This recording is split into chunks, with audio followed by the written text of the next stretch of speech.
Assalamualaikum warahmatullahi wabarakatuh.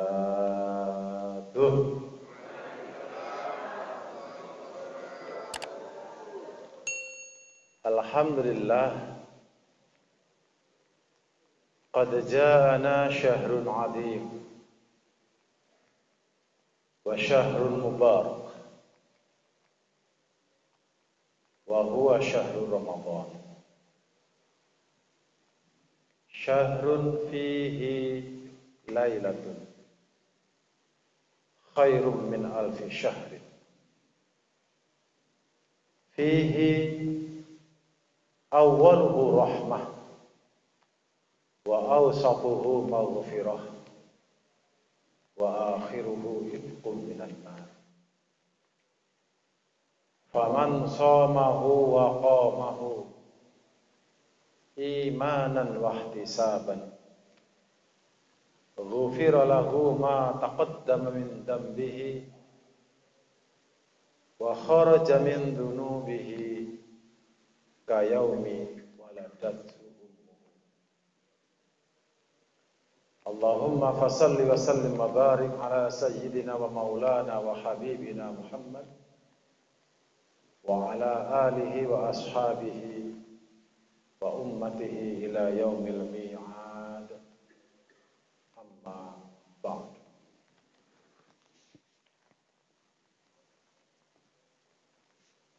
Para bapak dan ibu, kaum muslimin dan muslimat, shaimin dan shaimat yang dicintai dan dirahmati Allah Subhanahu wa taala.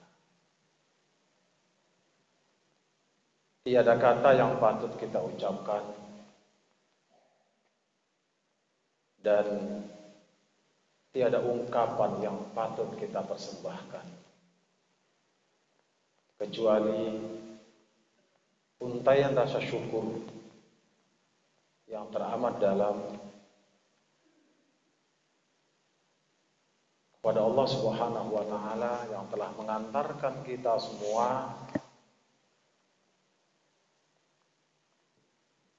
sesuai dengan doa Rasulullah sallallahu alaihi wasallam, Allahumma barik lana fi Rajab wa Sya'ban wa ballighna umurana ila syahr Ramadan. Ya Allah, berikanlah keberkahan kepada kami di bulan Rajab, bulan Sya'ban, dan sampaikanlah umur kami pada bulan suci Ramadan.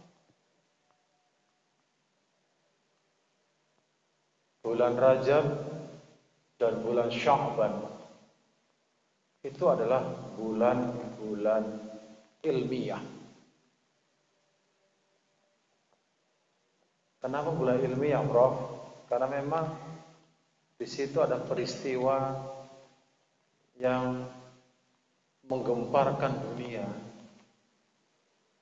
dengan adanya Isra dan Mi'raj. Peristiwa yang secara akal sampai detik ini orang bertanya-tanya.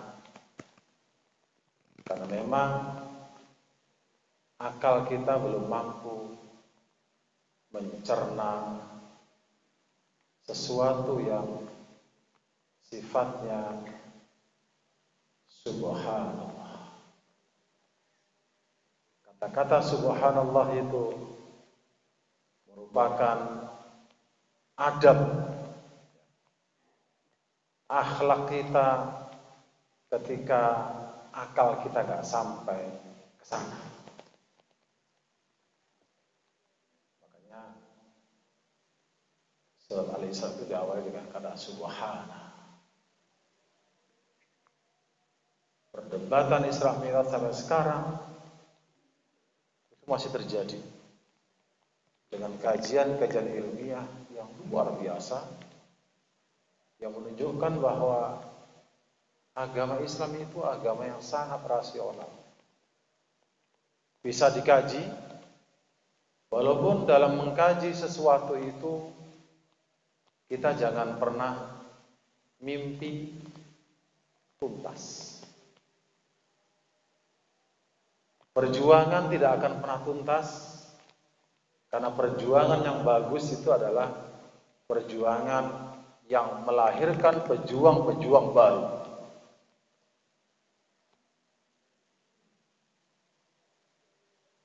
Lalu muncul bulan suci Ramadan, ini bulannya bulan amaliyah. Bulan tempat kita beramal, melengkapi seluruh amalan-amalan yang kurang sebelum Ramadan. Kullu amali bani Adam lahu illa shauma fasaumu li wa ana ajzi. Semua amal anak Adam itu untuknya. Kalau kita sempurnakan, Pak, sholat-sholat kita yang tadinya itu rawatibnya bolong-bolong, terlengkapi sekarang. Untuk kita itu, Pak. Yang namanya sholat, zakat, haji, sodako dan sebagainya untuk kita. Illa shauma, kecuali puasa. Nah, ini Pak, kalau puasa fasaumu li, kata Allah. Puasa itu ibadah rahasia antara aku dengan hamba-Ku saja. Wa ana ajzi bihi, dan aku yang paling tahu pahala apa, pahala terbaik aku kasihkan kepada orang yang berpuasa. Kenapa selain puasa itu hanya untuk kita? Kita yang menentukan kualitasnya, kita yang menata hati. Sholat pada satu sisi ibadah kepada Allah, tapi setan mudah kali masuk, Pak. Setan itu mudah kali masuk. Alladzina hum an sholatihim sahun. Kita bisa saja sholat, tapi sahun. Bukan daimun seperti yang dibaca Imam Ghazali tadi. Fi sholatihim daimun, sholatihim khusyu'un, macam-macam. Allah nyebut sholat itu bermacam-macam dalam Quran. Khusyu'un, daimun, sahun. Itu menunjukkan bahwa kualitas sholat menentukan kita. Apakah muncul sana yuroun, sholat dengan riya, itu urusan Bapak sendiri. Ukur aja diri sendiri. Sodakoh gitu juga. Oh, kalau usah sodakoh, Pak. Ini banyak orang yang filantropi. Filantropi itu amal sosial. Itu kalau nggak ada kameramennya, Pak, kurang afdol gitu rasanya. Kita melihat ada orang yang suka memberi sesuatu, tapi tidak ada kamera. Itu maksudnya apa itu, Ustaz? Kira-kira. Ya, kamera, pakai apa namanya itu? Wah, ya pokoknya kalau nggak diumumkan rasanya gimana? Gitu. Terasa nggak sodakoh gitu. Lalu, itu urusan Anda. Alhamdulillah sekarang ini sudah mulai orang berangkat umroh, berangkat haji. Itu kalau nggak ditata hatinya, Pak, nggak ditata keikhlasannya, itu muncul yuraunnya. Ada orang kalau pulang haji nggak disebut hajinya marah, mahal haji kok, mahal haji ini, kok nggak disebut nama saya, semacam. Karena apa lahu? Sementara puasa siapa yang tahu, Pak? Nggak ada yang tahu, Pak, bahwa puasa atau enggak. percaya nanti jam-jam 8 pagi ke pasar pagi aja sudah. Ya Pak ya. Itu tadi malam sahur sama anak bininya. Begitu sama di pasar, lain lagi ceritanya. Ya Pak ya. Nah itu. Barokah kita sampai ke bulan suci Ramadan yang disebut dengan bulan penuh keberkahan. Bulan yang di dalamnya itu ada satu malam yang lebih baik dari 1000 bulan. Ini anak saya Yasir ini kalau ngitung-ngitung paling pinter lah. 1000 bulan dibagi 12. Berarti lebih kurang 83 tahun. Kalau tahun Masehi. Kalau tahun Hijriah itu bisa 85 tahun. Umat-umat sebelum Nabi Muhammad itu umurnya panjang-panjang, Pak. Nabi Adam itu 2000 tahun. Nabi Nuh itu 1950 tahun. Nabi Musa 600 tahun. Sampai ke kita umur 60 sudah mulai, Pak. Ya Pak ya. Umur 60 itu sudah mulai enggak kuat. Yang paling tinggi umur 100 tahun loh, hebat banget itu. Tapi kata Rasulullah sallallahu alaihi wasallam, "Nahnu akhiruna fid dunya was-sabiquna yaumil qiyamah." Kita ini memang umat yang terakhir lahir ke dunia, tetapi di akhirat kita nomor 1 nanti, Pak. Kenapa? Nomor 1. Umur kita di hadapan Allah Subhanahu wa taala itu bisa melampaui umat-umat terdahulu. Nabi Adam 2000 tahun, Pak. Mari kita renungkan bersama. Kita renungkan bersama. Bapak mulai puasa umur berapa, Pak Haji? Umur berapa mulai puasa? Umur 8 tahun. Wah, luar biasa. Bapak berapa umur? Mulai puasa dulu lah. Umur 9 tahun. Ya, 8, 9. Kita dulu memang, makanya kalau sudah namanya perintah itu, Pak, nggak ada tawar-menawar. Ini sekarang banyak orang menawar, Pak.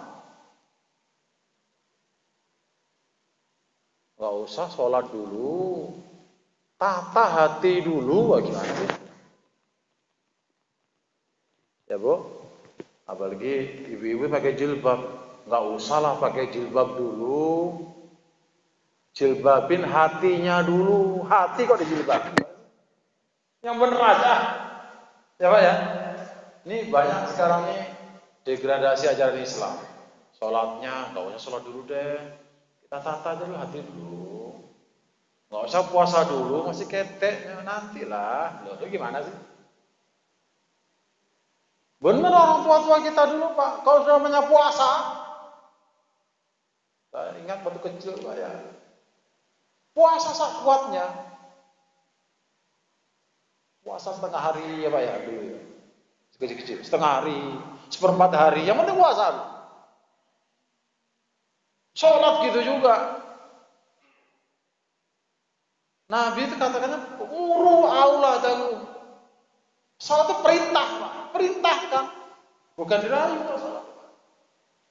Tidak boleh merayu anak untuk sholat, tidak ada. Perintahkan anakmu untuk sholat. Indah sab'ah sanawat. Kalau umurnya 7 tahun. Wadribuhum. Dan pukullah dia. Kalau umur 10 tahun nggak mau sholat. Saya kalau bapak terlambat perintah sholat ini, Pak, nggak susah. Kalau udah umur 17 tahun, Pak, baru bapak perintahkan sholat, udah pakai silat dia, Pak. Udah pakai silat dia, pakai taku dia, pakai taekwondo dia. Bapak kalah.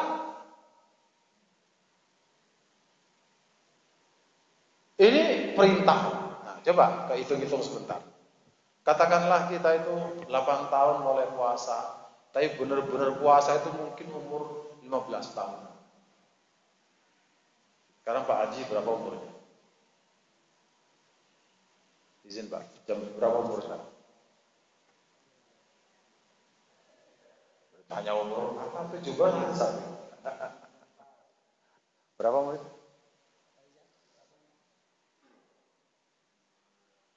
58. Oke. Kita start umur 15 tahun. 15 tahun, 58 kurang 15 berapa?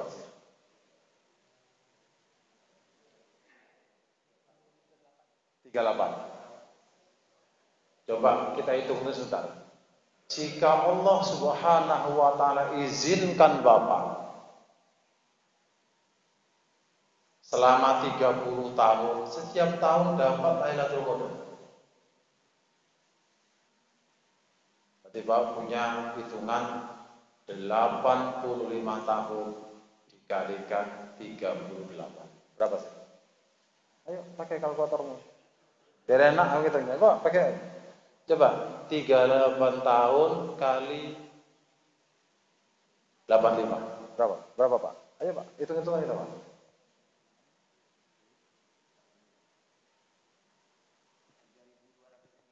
Berapa?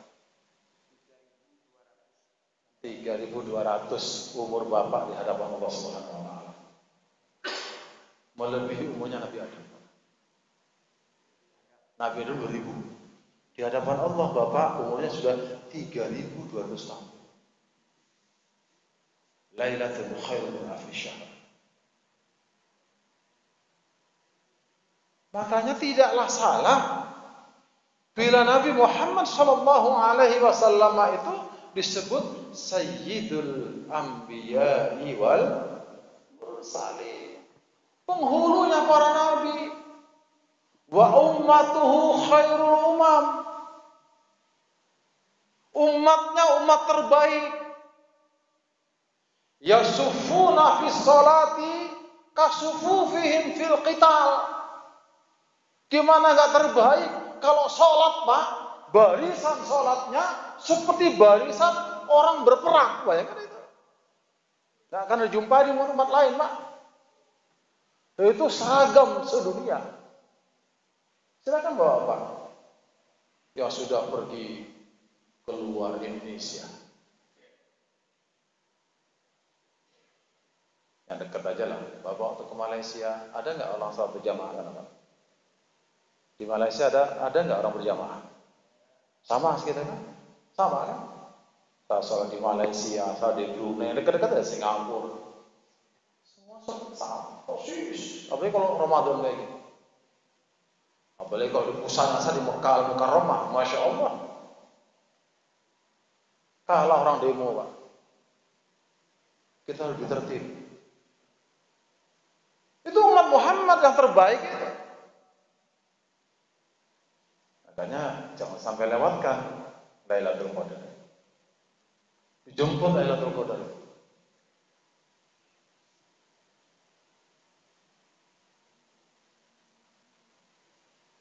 Tanazzal malaikah warruhu fiha bi'izni rabbih. Orang kalau sudah Lailatul Qadar pun nanti ada kajian lagi selain. Bapak yang mulia, saya itu dikasih tema adab duduk majelis. Waktunya 30 menit. Ini sudah termakan 15 menit. Pengantar Ramadan belum selesai Pak. Gak apa-apa. Kata-kata adab itu memang misi kerasulan. Maka Rasulullah Shallallahu Alaihi Wasallam itu menyatakan adabani Rabbi fa ahsana ta'dibi.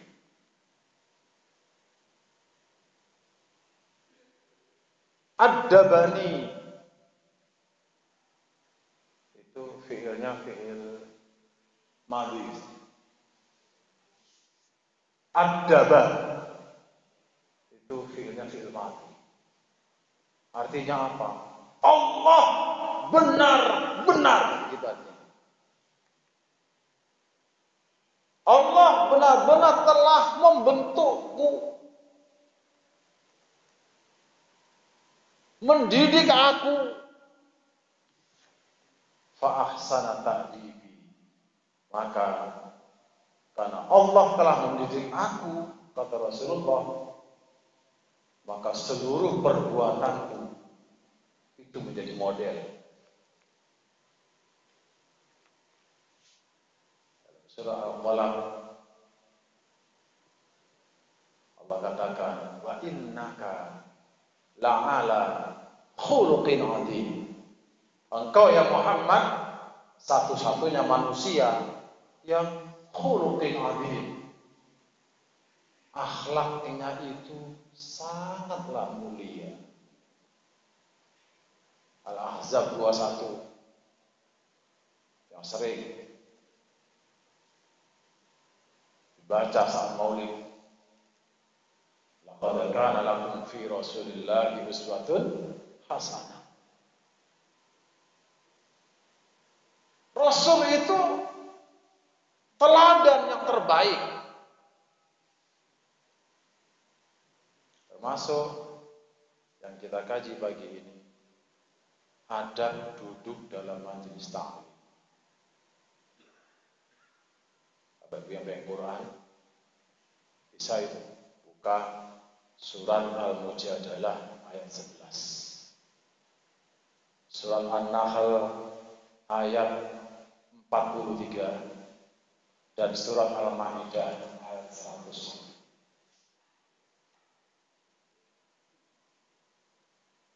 Saya nggak terbiasa menyebut nomor surat, Pak. Surat 2183. Janggal, orang pesantren janggal saja. Ya. Pertama soal Al-Mujadalah.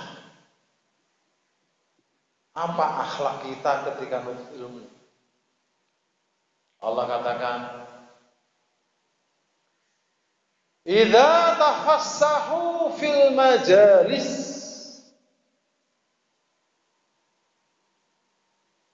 fafsahu yafsahillahu lakum."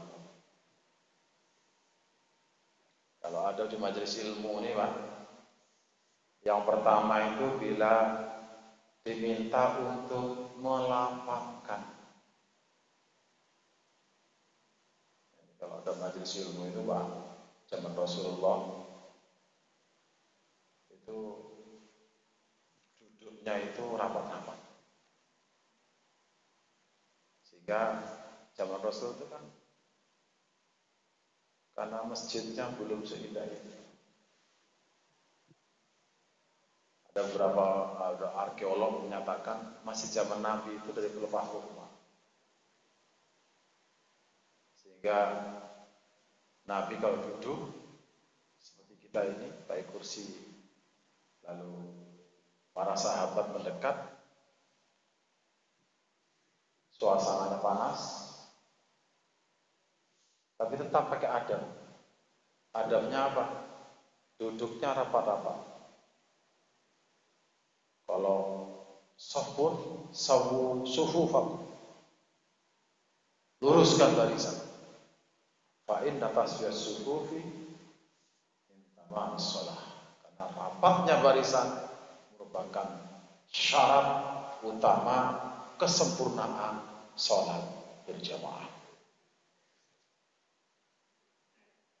Kalau kita nggak rapat, maka tengah-tengahnya diisi setan. Kalau ada yang bilang, ya enak dong Prof kalau renggang-renggang, kenapa? Setannya ikut sholat. Bukan ikut sholat ya, boleh apa? Ya, rapatkan barisan.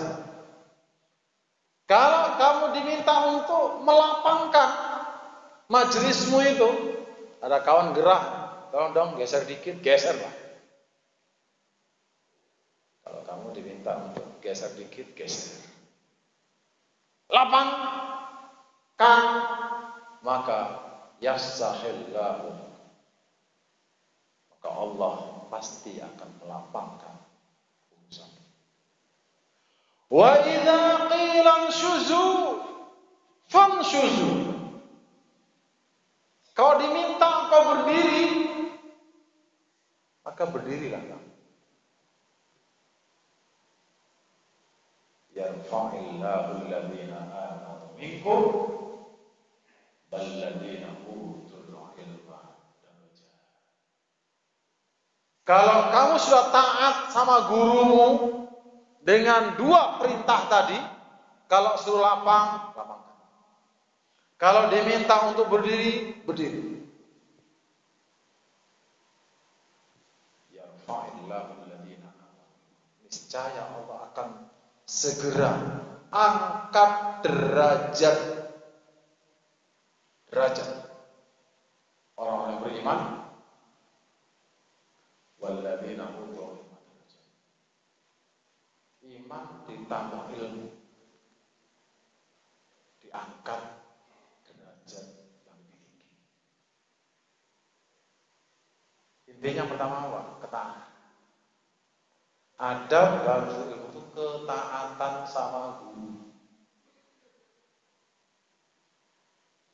Dalam taklil muta'allim itu cuma dua rumusnya, Ustaz. Yang pertama, untuk murid rumusnya cuma satu. Apa? Taat. Untuk guru rumusnya satu. Apa? Uswatun hasanah. Titik. Enggak panjang-panjang kaji, Pak. Kalau Anda posisi murid, mahasiswa, jamaah, ya sudah, taat sama guru, selesai. Al ulama warathatul anbiya. Ulama pewaris para nabi. Maka jadi murid jangan sombong. Aku belajar langsung dari Rasulullah SAW. Ya betul. Oh betul Bapak pernah jumpa Rasulullah. Waktu di Makkah jumpa Rasul nggak Pak? Waktu di Madinah jumpa Rasulullah nggak? Makamnya aja orangnya. Bapak bisa haji, bisa sholat itu yang ngajarin siapa? Apakah Rasulullah langsung ngajar? Tidak. Yang ngajar ya ini orang-orang kayak gini nih Pak. Ustaz-ustaz. Kalau saya kan ustaz kampung. Ustaz kelas kampung ini Pak. Ya. Yang ngajarin anak-anak tiap hari di pesantren. Masih asir suruh keluar sebentar. Roh datang. Ini santri lagi belajar nih Pak. Saya ustaz kampung, ustaz kecil, ustaz pondok. Dari orang seperti ini Bapak bisa tahsin, bisa tahfidz. Kalau sekarang ini bin nadhar, dituntun satu-satu itu bin nadhar, pakai mata melotot Pak. Kalau zaman saya dulu pakai Baghdadiyah ya.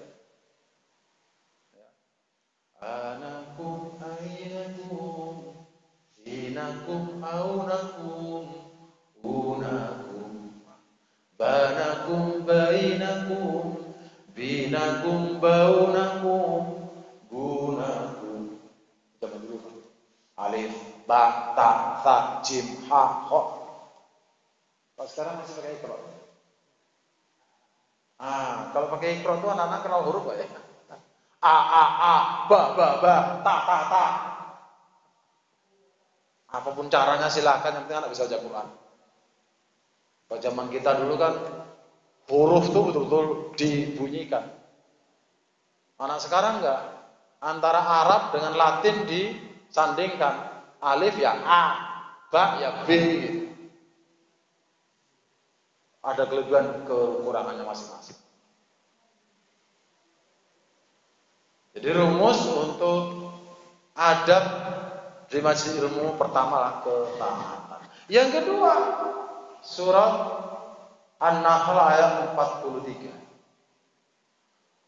Fas'alu ahla dzikri in kuntum la ta'lamun. Kalau cari guru, jangan tanggung-tanggung. Harus betul-betul yang profesional. Harus betul-betul yang ahli. Jangan KW-KW kata orang. Ada nggak Ustaz guru yang KW-KW? Banyak. Banyak Pak. Aksar, kata saya, aksar, sangat banyak. Guru yang ilmunya dari mana nggak jelas, ngajinya di mana nggak jelas. Kalau Bapak sempat ikut Toriko nanti, itu apa namanya? Sanatnya udah jelas. Karena kalau Bapak gurunya nggak jelas, Pak, sasik. Kalau sasik surang tidak apa, tapi kalau sasik ngajak orang boleh. Itu namanya dhallu fa'adhallu. Sesat lagi menyesatkan. Jangan, Pak. Ya, kalau cari guru itu yang betul-betul profesionalnya ahli apa? Makanya ulama-ulama zaman dulu kalau ngaji, Pak, nggak main-main, Pak. Menjadi ahli bener.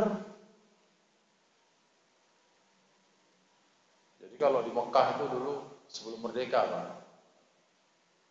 itu yang melahirkan ulama-ulama Nusantara itu dari Minang. Namanya Syekh Ahmad Khatib tergantung yang membaca.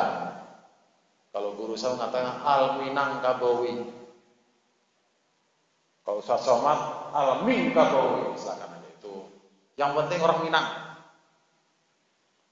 Syekh Yasin Al-Fadani, orang Padang. Itu gurunya ulama-ulama Nusantara di Mekah. Sanatnya jelas. Muncul ya Hasyim Asy'ari, muncul ya Ahmad Dahlan. Dari guru seperti itu. Jadi kalau cari guru, Pak, yang jelas ilmunya. Jangan ijazah apa? Indah jaleh. Yang penting orang galak, yang penting orang ketawa. Ya, Bapak dapat ketawanya itu apa? Ya, Pak ya? Bisa lihat orang yang suka ketawa-tawa itu nggak lama itu ngaji. Dapat 3 bulan 4 bulan hilang. Karena Bapak cuma terkesan dengan ketawanya aja. Ilmunya tak ada. Itu adab kedua. Adab kedua, kalau cari guru yang betul-betul ahlu dzikri, yang profesional, yang ilmunya jelas dari mananya. Karena ilmu itu kalau nggak ada gurunya, Pak, gurunya setan. Nah, yang ketiga, jangan membebani majelis. Allah katakan, la tas'alu an asya'a in tubdalahu tasukku. Itu ada ketiga.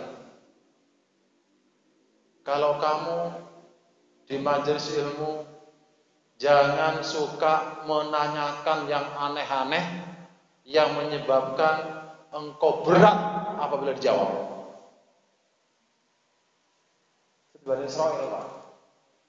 Bani Israil itu kan ceritanya jelas. Antadbahu baqarah. Disuruh nyembelih sapi. Ya, kalau perintah datang menyembelih sapi, nggak banyak tanya, sapinya itu sembelih kan selesai, Pak. Tapi ditanya, ini sapinya sapi yang original atau sapi yang sudah dipakai bajak? Sapi yang masih perawan atau sapi yang sudah janda gitu. Dijawab harus yang bikr. Awanun baina dzalik. Udah dapat sapi yang masih original, yang masih belum dipakai. Tanya lagi warnanya apa. Baqaratun safra faqi'ul launuha tasurrun nadhirin. Kalau gitu cari sapi yang safra. Safra itu yang kuning, tapi bukan segera kuning, Pak. Safra itu artinya kuning keemasan. Kan payah kan itu, Pak. Tasurrun nadhirin, semua orang suka. Akhirnya mereka berat hampir saja tidak bisa ya. Jadi kalau kita bertanya, memberatkan kita semakin berat, nggak usah.